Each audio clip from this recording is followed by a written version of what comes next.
I said earlier, wala siyang magagawa sa ngayon. Kasi kung matuluyan siya, ma-disqualify, ma-convict, kulong, ang tao magre-react.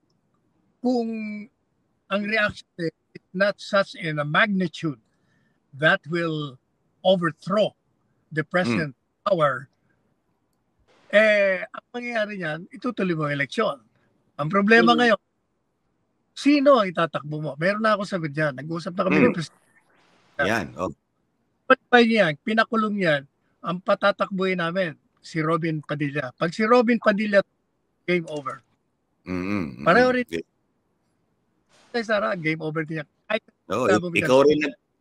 Ikaw rin nagpatakbo kay Robin, naalala ko eh. Di ba? Tama ba ako? Takbo sa kanya. Ang sinabi ko sa kanya nung kumakampanya kami, hindi siya naniniwala na baka pasok. In fact, minimeno siya ng maraming tao eh. And I told, alam mo Robin, tanda mo sinabi ko, ikaw ang talo mo kami lahat. Yung number 1 sa survey, si Rafi. Pero siya, di ba? Siya, palabas lang 13, 12, 11. Sabi ko, nangyari. Di ba? Nangyari. Ako lang nagsabi nun. Walang naniniwala na mananalo. Kaya naalala ko yun. Alam mo ang eleksyon, 5 million ang layo mo sa number 1 sa survey. Kasi, may sentido common ka. Number 2, humble kang tao. Number 3, hindi ka corrupt. Kaya love ka.